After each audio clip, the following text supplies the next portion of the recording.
Hello, honeys. It's your host, Celia, back at it again with your buzz from last week's Art World headlines. We'll be covering the handful today that I found the most worthy of our attention. And with no further introductions necessary, let's get started. Although we didn't have any follow-ups from the last week, we did hear that the Venice Biennale has named its new curator, Koyo Ko'o. The Cameroonian lives now between Cape Town, South Africa, Dakar, Senegal, and Basel, Switzerland. She was part of the curatorial teams for the 2007 and 2012 Documentas, the 12th and 13th editions respectively, which occur in Germany. Ko'o is also the director of the Zeitz Museum of Contemporary Art Africa located in Cape Town. This headline caught our attention, honeys, because she will be the first African woman to helm the Biennale. In the past, the VB has only had one other African-born artistic director in its 130-year-long history. That was the late Nigerian curator Okwe Enwezor in 2015. We noticed there's also a bit of a relief factor for the art world here. According to Venice Biennale president Pietrangelo Buttafuoco, the high-profile appointment is the first sign of what the public can expect from his leadership of said Biennale. The art world had been worried late last year about the appointment of this notorious right-wing journalist to that presidential role. We're also paying attention because Ko'o is so impressive. According to Art News, she has, quote, played a pivotal role in championing contemporary African art on the global stage, end quote. Her landmark achievement was likely the 2022 exhibit and publication called When We See Us, A Century of Black Figuration in Painting. It featured works by artists from Africa and the global African diaspora from the last 100 years and is, to date, the largest exploration of Black self-representation. Congrats to Ko'o. We also received word that a forgotten Caravaggio portrait has gone on public view for the first time in its history. The work in question is dated to 1598 and depicts Maffeo Barberini, a Florentine aristocrat who was coronated as Pope Urban VIII in 1623. Relatively speaking, he got quite a bit done during his reign. He expanded the church's territories through armed force and clean politicking. He even withstood 21 years of the 30 Years' War, as it was called, and was a major patron of the arts. Barberini/Urban VIII is seen here wearing traditional Catholic signifiers like a green sleeveless cassock and a black biretta, a 3 or 4 peaked cap worn by the Catholic clergy. So where did the painting come from and where did it hide, and now where is it going to be on show? The portrait will be exhibited in the Palazzo Barberini in Rome, home currently of the National Gallery of Ancient Art. As the name gives away, the venue was built during Urban VIII's papacy, and it and the Caravaggio portrait passed down within the Barberini family through the 20th century. But the artwork was tucked away so well until the family's 1930s sale of the estate that it was really kind of lost for a period there for all intents and purposes. With no documentation remaining of the portrait by that time, several hundred years later, knowledge that the work even existed faded until the 1960s again when it became featured in an article written by an Italian Caravaggio scholar, Roberto Longhi.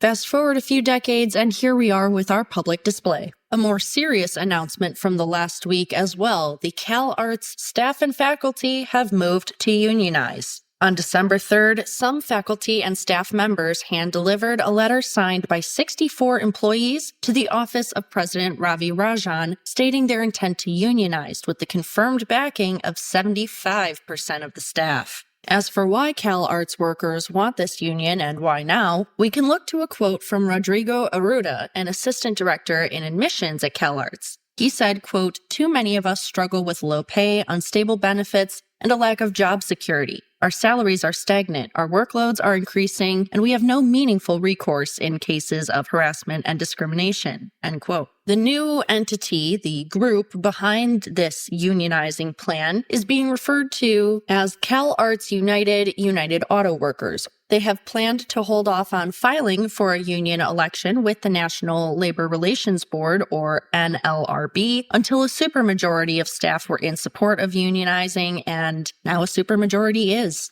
Although CalArts United / UAW would only need 30% total of CalArts' workers to sign union authorization cards in order to file, they are instead asking for the art school to voluntarily recognize the union to make the process much smoother. President Rajan's response is due by December 10th, otherwise they will proceed with the NLRB. We're talking about this one today, honeys, because it's a bit of a growing trend alert. These CalArts unionizing actions are in line with other organizing efforts from this year at private educational institutions, like the the University of Southern California. It occurred to me there might be more than one USC. Also, the New York Film Academy and Columbia. Their unions have all negotiated increases in salaries and wages. A particularly controversial headline from last week, the Berlin Senate's plan to slash arts and culture budgets. Only a small bit of background is necessary for this one, so let's just get it out of the way. Berlin's city government said that it would increase the city's art and culture budget to 947 million euros 2 years ago. They doubled down on that with a 2024 pledge by Culture Senator Joe Cialo to raise the city's annual budget to 1 billion euros, or about 136.3 million US dollars next year. Except they were kind of like, psych!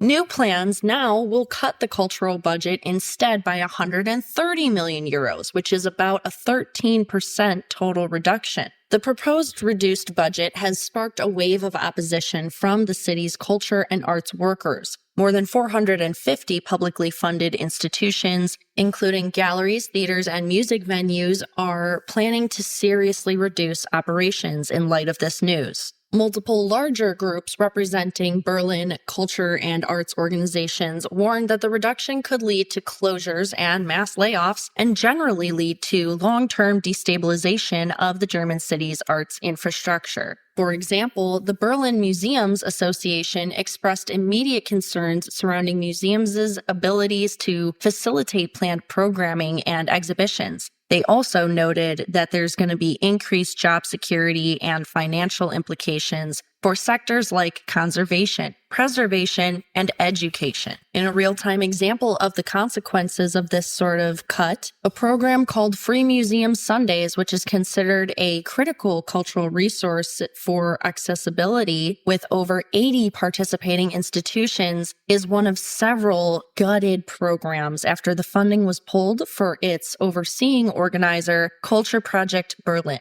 This being an art history podcast, it's pretty clear why we would care about the reduction of arts funding. But more than that, Berlin's art and culture budget reportedly only accounts for just over 2% of the city's overall annual spending. So these same institutions and workers feel unfairly targeted by this plan. It's also worth paying attention to the ongoing organizing efforts here. Within days of the story breaking, the Berlin ist Culture hashtag and Now Rising movement, organized by the Berlin cultural sector, arts and cultural workers, along with organizing a November 29th, quote, funeral march for the arts, end quote, promoted a petition to save the city's arts and culture budget. And as of last week, that petition has over 110,000 signatories asking the Senate to revise this decision. We will see what happens in terms of Berlin's creative identity and cultural and arts economies. Our next headline, also a bit of a shocker. A museum has limited entry to an exhibition that was criticized by Republicans. This occurred at East Tennessee State University's Reese Museum and its The Fletcher exhibit. After it received Republican backlash in late November, visitors started being asked to sign a liability waiver before entering. The Fletcher exhibit is an annual show created by the family of Fletcher Dyer, who was an art student at the university before being killed in 2009 in a motorcycle accident. The show focuses exclusively on politically and socially engaged art. And this year's version opened in October with a juried selection of over 60 works. There are 3 artworks frequently named in these critical articles and/or comments, yet each of the 3 artists behind them says that these pieces are meant to critique the hateful symbols they reference. So what are these works in question? Well, they include Joel Gibbs's Evolution from 2024, which depicts House of Representatives Speaker Mike Johnson in front of swastikas which morph from left to right into the Christian cross. Gibbs told Hyperallergic that the piece is, quote, a commentary on politicians twisting Christianity to authoritarian ends, end quote. Another was Devin Long's piece Patriot from 2024, which consists of a KKK hood made from an American flag. Also considered controversial was Joe Quinn's It's All Connected from 2024, a collage that reproduces violent messaging from alt-right figures. Of course, a lot of Republican politicians were not happy about this. Tennessee State Senator, for example, Rusty Crowe, called the works hateful. U.S. Representative Tim Burchett wrote a letter to the university's dean, Joe Bidwell, last month, demanding the exhibition be taken down immediately. And that is a direct quote. We also heard from U.S. Representative Diana Harshberger that the art made a mockery of her Christian faith. So what now and what next? At first, University President Brian Noland said he would respond to this case according to state and federal laws, despite the pressures to take the show down. Yet the Dyer family members confirmed that the Reese Museum was closed the entire week of Thanksgiving. They later learned, and as of December 2nd, the exhibition was opened again, but with visitor waiver requirements, as well as newly installed curtains alongside content warnings written by the university. Though this headline could be considered a little polarizing, I think it's important we talk about it because of the overlooked Dyer family at the center of this all. Fletcher's parents and sister all believed that the annual show was, quote, essentially censored when the museum closed it to the community Thanksgiving week and put in these restrictions. They went on to state in the press, quote, by suggesting that some works may be construed as hate speech and requiring visitors to sign a waiver, the signage not only misrepresents the purpose of the exhibit, but also undermines the intent of the artists and the curatorial process, end quote. Essentially, what they argue is that it's not the place of the lawmakers to interfere with a public museum's and art museum's shows in this way. Last week came with a few notable discoveries and/or announcements, the first of which is that the Guerrilla Girls are finally going to get their first LA show. The Guerrilla Girls, spelled as in guerrilla warfare, were formed in 1985 as an activist group. There are at most 10 active members at a time, though with the amount of years they've been active, some suppose there could be up to 60 potential girls. But they always use the names of deceased women artists and wear gorilla face masks, so no one's really sure. Regardless, the Guerrilla Girls have played a real part in the art world's gender equity shift. For example, inspiring the Uffizi Gallery to make material advancements, and then in 2008, collectively and successfully confronting the Tate Modern's chief curator, Francis Morris. Members of the group say that the show's title of Laugh, Cry, Fight was decided on before this year's election and aims to encompass many of the methods and messages that the Guerrilla Girls have played with over the last 39 years. A tidbit I found interesting, the show will not be organized in any quote-unquote typical way, but will combine formats. It will also include 2 participation-based pieces. Another announcement from last week, Jasleen Kaur has won this year's Turner Prize. Kaur was this year's youngest on the shortlist at age 38. The judges were impressed by what they described as her, quote, unexpected and playful combinations of material, end quote. Her winning work was titled Sociomobile and was meant to reflect her childhood in Glasgow. It's made up of a Ford Escort Cabriolet Mk3 draped in a massive doily with musical and devotional references to celebrate her Glasgowian Sikh community. This headline caught our attention, honeys, because the annual Turner Prize is the UK's most prestigious visual arts honor and comes with a prize of about $30,000 US or about £25,000. It also has an ongoing presentation perk. Winning works become part of an exhibition at London's Tate Britain every other year, with the prize traveling around the country in between. We also care because of the representation element. Kaur told the audience while accepting it that she didn't know about the Turner Prize growing up because she didn't have the cultural access.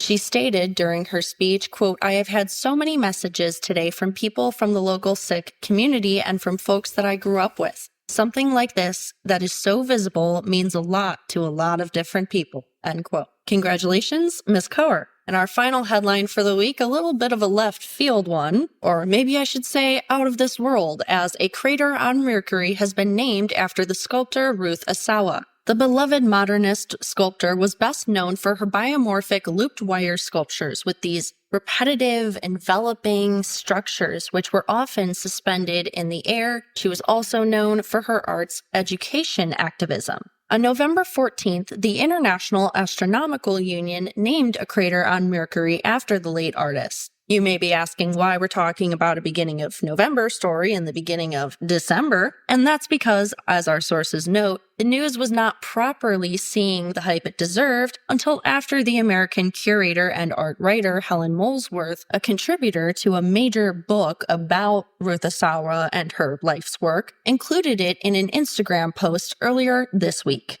So, why exactly did they name a crater on Mercury after her? That is because of existing rules for naming planetary features. Apparently, these guidelines are much more specific than I realized. In fact, they dictate that crater names on Mercury are to reference visual, performing, and literary artists who have made, quote, outstanding or fundamental contributions to their field and have been recognized as art historically significant figures for more than 50 years, end quote. So I guess this is just how it is. And who would have thought? Pretty awesome. The headline is kind of heartwarming because now Asawa is one of less than 30 women artists whose legacies are literally written in the stars, are referenced by our solar systems. Some others include Augusta Savage, Tarsila de Amaral, and Dorothea Lange. All right, honeys, I will let you go there. We'll leave it for the week. Make sure you are hydrating and staying warm as we head into the cold seasons. I know it's even starting to get chilly here in Phoenix. I am once again living in hoodies and sweatpants upon